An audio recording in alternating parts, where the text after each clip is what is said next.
Good afternoon, everyone. Thank you for attending the webinar. So today I'm going to talk about a paper that I co-authored with Dr. Veronica Martinez and Professor Neely. And the presentation goes into three parts. First, I will talk about the background and the motivation of this research. Then I will talk a little bit about the methodology that we have applied in doing the systematic literature review. And the main focus of this presentation is to discuss the findings and analysis of the findings that we have from the literature, and finally some concluding remarks. So what is a platform? Platform literature generally derived from the architecture and design literature. So coming from the automotive industry, what came to mind is a platform like this. This is the Volkswagen MQB platform. Based on it, multiple vehicles can be built, either a Volkswagen minivan or Seat hatchback, or even a luxurious Audi can come out of it. So what benefits from that is the economy of scale. So using one single platform, you can build multiple products on top of that. So that achieves what we call a product level platform. What's more interesting is the economic implication of a platform. So thinking of the case of a telephone, the value of a telephone is generated by the number of telephones existing in a network. So if there's only one telephone in the world, it doesn't have any value. But if there are two or three, the value increases exponentially. This is what being called the network effect by the economists. And the telephone is the case of a direct network effect, meaning the same type of product, same type of users using the network would benefit from that. There are also the indirect type. So thinking of the case of an Intel computer. So Intel builds the microprocessor, the foundation of the PC. But on top of that, they're also producers of the motherboards, the RAM, and the hard disks. So by adopting into the ecosystem or the platform of Intel, multiple parties, both the users and the producers of various peripheral products, can benefit from the network. This is known as the indirect network effect. So what's the platform's role in services? Well, these are some of the primal examples of service platforms. So on the left side is the Taobao or AirBnB, some of the products that we use almost every day. And it's very hard to imagine our life without it. This is a quote that I particularly liked in early 2015. So in 2015, Uber, the world's largest taxi company, owns no vehicles. Facebook, the world's most popular media owners, creates no content. Alibaba, the most valuable retailer, has no inventory. So there's something very interesting happening in today's economy. And what can we learn from this phenomenon? And what are the theoretical implications of this platform phenomenon? So the conceptual model of a platform is as following. So there are two sides or multiple sides of users in a platform. So side A would benefit from direct network effect if the number of side A increases, and would benefit indirect network effect if side B increases. So this is rather dry. So let me give you a easy illustration, an example of how this works. So this is the ecosystem, the platform ecosystem of Facebook. So on the left side, you have the users who provide content into Facebook, and then the more friends are on Facebook, the more users you have, the more benefit you gain from that. And from the advertiser's point of view, the more users are there, the better. So they both can benefit from this network. So given the theoretical foundations, what can we learn from it? We started our systematic literature review based on Trenfield, Daniel, and Smart. So they have proposed a 6-step literature review process that's considered to be comprehensive in capturing the state of the art of any given field. So the research question is to investigate the state of the art of service platform in the management literature. So the first step, we have defined what are services and what are platforms. Service, we use Vago and Lush's definition of the application of specialized competences, resources such as knowledge and skills through the deeds and processes of performance for the benefits of another entity or entity itself. And platform, as we said earlier, possesses two characteristics. First of all, platform serves the function of matching the needs and resources of two or more groups of users by gaining the positive externalities. Platforms are a bundle of standard components around buyers and sellers to coordinate efforts. So in simple terms, one of the areas is that it's a system that possesses positive externality. The other side is that it's a standard architecture, so to speak.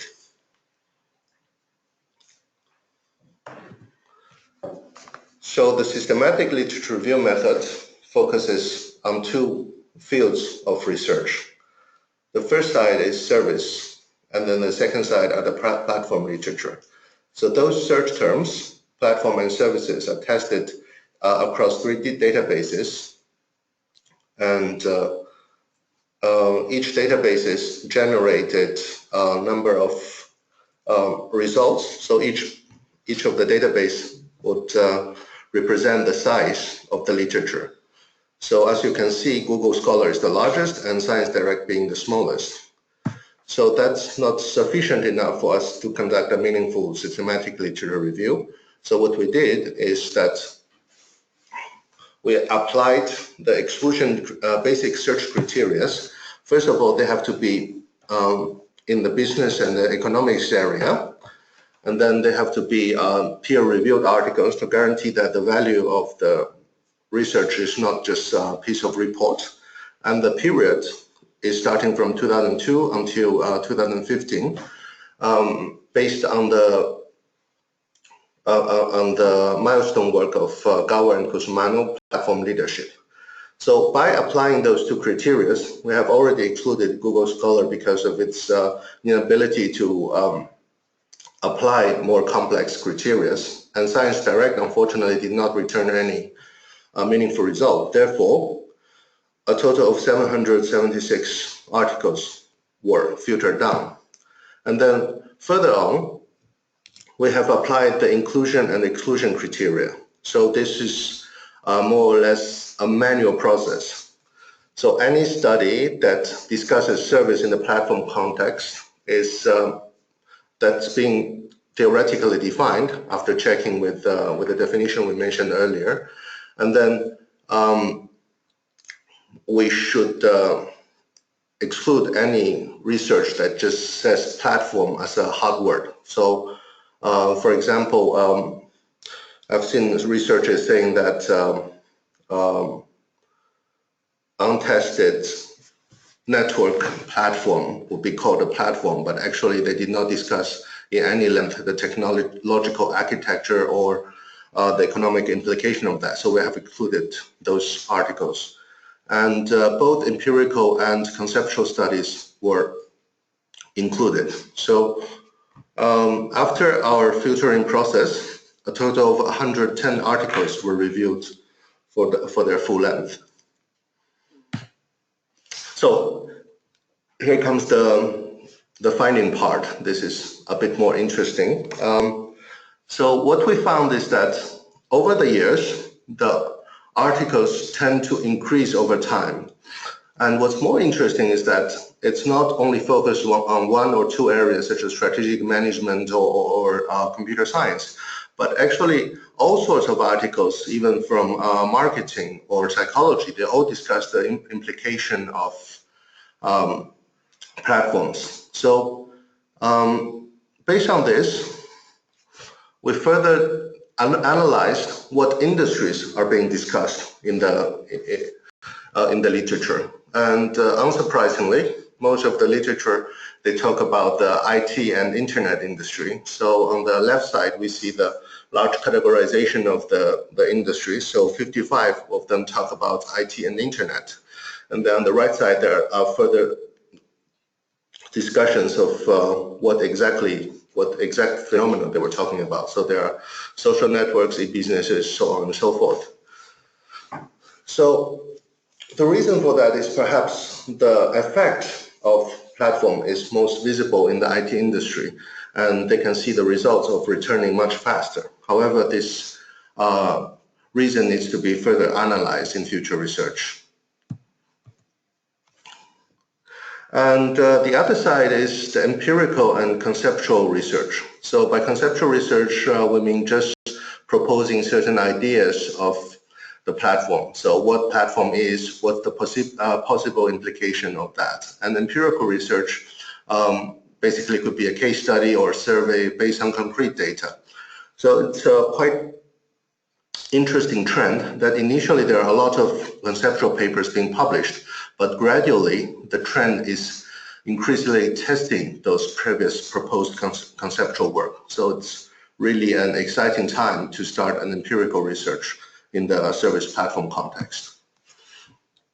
And in terms of the research methodologies, predominantly there were case studies, over 43%, and survey is becoming ever more increasingly interesting because over the years, the researchers have identified a number of very relevant variables to test, such as the usefulness of a technology or people's perception of the benefits of certain given platform. So, and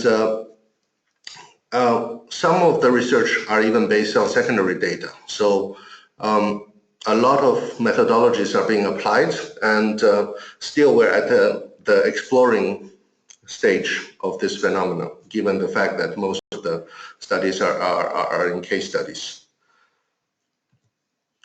So the other area that's interesting is that platform, as we mentioned, has two types of definition. One of them is the economic definition, basically the positive network externality. So the number of participants and the amount of benefits being received by the participants are discussed. So that's the economic aspect. There's a steady stream of researchers concentrating on that. And then there's also the architectural perspective, a platform being a central component, and discussed extensively about the technological implication of platform. And what's promising is that this has become a converging view since the beginning. So the yellow bit represents the converging aspect of the platform. So I believe in the future we will have much less discussion about the ontological definition of service platform, but rather the implication of platforms in the service industry. Finally, there are 4 predominant discussions about service and platform. So first one is based on the servitization sort of literature. So when a platform becomes more prominent, there are attempts to servitize the platform, just as we have been discussing about servitized products or other industry in general. Another interesting aspect, which is currently being researched extensively, is the modularity of service. So can we actually make services modular, just like a product? So can we break down a part of the service into almost modular design? So the current literature being published are still quite limited. So for example, the Tunen and Kasab, they have identified a couple of researchers that have used only 1 or 2 cases. So the generalizability of this research are still being debated, and whether modular service is a valid solution for businesses is still quite unclear. And the other areas that are being discussed are the service offerings influence on platforms' network effect and the consequences. So the different types of services would have different implications on the network effect. So in the search engine field, for example, the pricing module is quite skewed. So all the users of a search engine doesn't pay anything, whereas the advertisers pay almost exclusively for all the costs of the platform. And finally, the platform innovation pattern has also been changed compared to traditional service or product innovation. What Kim et al. They found out is that rather than in traditional sense, a company being good at research and development, and they tend to start acquiring different bits of businesses and to become almost an all-encompassing research powerhouse. What they found out is that in the platform setting, companies tend to focus in very narrow aspect and produce a lot of products based on this stream exclusively. So that's very interesting finding as well. And the key contribution of this research is that we have identified more or less three key themes of the research. The most predominant one being the leadership literature, and the other areas such as the adoption, meaning whether you should or you could adopt to a certain platform, and the impact factor, meaning what's the influence of a platform on traditional industry are relatively less researched, which given the field of management research is quite reasonable, because overall management research is about suggesting what are the possible benefits you could gain from a theoretical framework. So in the leadership literature, they talk about the service design level, almost like the most simple core design level of research, what kind of services could be beneficial for platform setting, and what kind of processes are needed to create a service platform. And then the second one is strategic positioning of a service platform among different competitors. So what makes your platform more attractive to others? And then at the very top level is the ecosystem governance. So how can you make the entire almost industry or entire ecosystem benefit or competitive in your platform? So finally, there are some opportunities for the next steps. So at this stage, what we have found out are the few areas that haven't been fully discussed by the literature. First, technology-enabled platform is quite different from the traditional platform. So considering the competition between Betamax and VHS tapes, so those were the recording devices that a customer actually had to purchase the device. Hence, there's a quite strong lock-in effect. Once you commit to one platform, it's very hard for you to shift to another platform. But now, the shifting cost is virtually zero. So whether you produce your content on YouTube or you produce your content on Tumblr, it's almost has no lock-in effect on you. So what's the implication for the new wave of strategies to be discussed? It's quite interesting. And finally, the process that I'm going to focus on in my future research is the adoption mechanism, whether a platform could successfully leverage the adoption process of its users or service providers in general, and what can we learn from that? So in conclusion, service platform has become an increasingly popular field. A diverse range of scholars are discussing the implications and possible contributions towards this field. And the consolidation of platform definition is becoming a reality. And finally, the research directions are broadening and accompanied by many challenges and opportunities.